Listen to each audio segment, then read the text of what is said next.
Good evening, ladies and gentlemen, and welcome to Jared Powley's Fragrance Reviews. Tonight we are going to be investigating one of the most awesome, powerful female fragrances in the history of female perfumery. This fragrance is known, and I just have a little travel bottle. This is a vintage bottle from 1967. This is Miss Balmain, 1967 EDT eau de toilette concentration. So this is classified as a woody chypre. So this is a vintage travel splash bottle. So there is no, of course, no atomizer on this fragrance. But this is a stunning scent. This is an example of where female vintage fragrances from the past are more masculine than today's men's fragrances. This can easily be worn by today's gentleman or a fragrance lover who is a male. And it can be worn, of course, for females as well.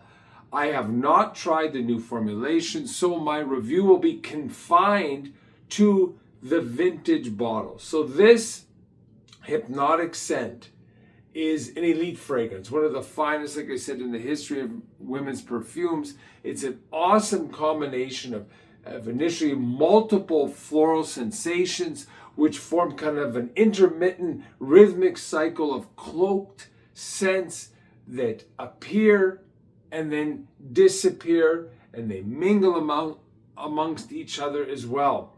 So this profile is interesting. Scent profile for Miss Balmain is interesting because it keeps developing even into the 8th, 9th hour, where it has a late dry down. So the profile progressively becomes harsher in an earthy, oily, animalic sense. But at the very end, there's a transition to kind of a dark sweetness, almost like a little bit of vanilla and honey. So I would classify this as an animalic floral. So any sweetness in this fragrance is dark, deep, it's intense, but overall this fragrance it's a serious type of fragrance, but it's still sexy. So later on in this fragrance, I would say before the late dry down, there's this very unusual smell of almost like a dark green leaf in a forest that has broke open, and then there's this some type of potent oil and smell is emanating from it. So I'm going to give this a little splash on the back of my wrist. You don't need much because this is literally like a potion. So initially you get a very strong, almost green lemon medicinal fragrance, but not in like a cough drop sense, but more in a plant medicinal. So very dark, earthy. There's some sweetness at the beginning. It's very aromatic and powerful. So the first dry down, you get these deep plays of heavy and soft floral notes. This dominates kind of the first dry down.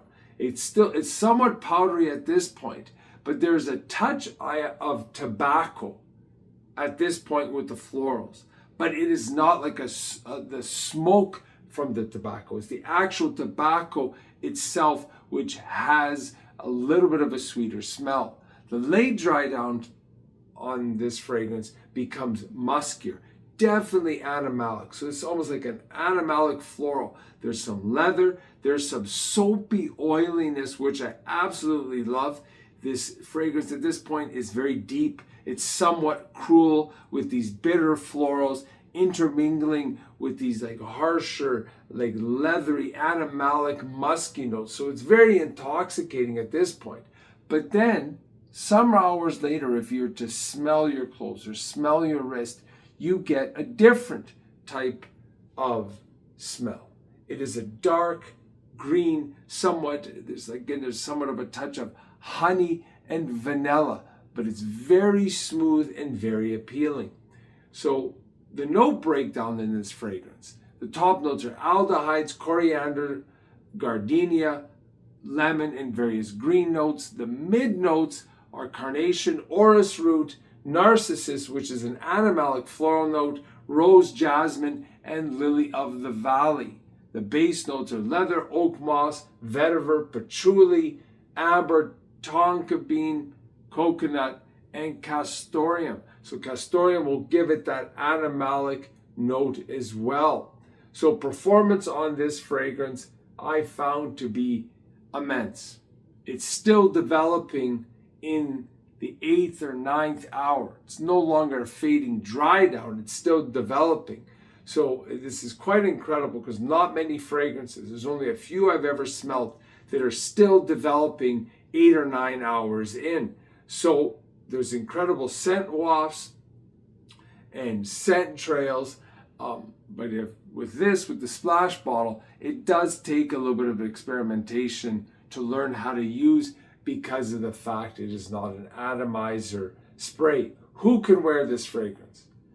I mean, I think the modern ladies, this would be too powerful, and it's probably even going to be too powerful for the modern gentleman. So this is going to have to be a fragrance lover, someone that has an experienced, seasoned nose that can appreciate something like this, or a sophisticated professional type of woman that wants a more serious note to them, possibly someone that's a lawyer, somebody that's in business, that type of nature. But it's definitely one that is elite in its smell, in its capacity, in terms of to emanate so many different transitions through like a large cycle of changes. So if you like this video, please hit the like button, the subscribe button, the notification bell. Any comments or questions you have, leave them down below and I'll always get back to you. Thanks for watching. Bye for now.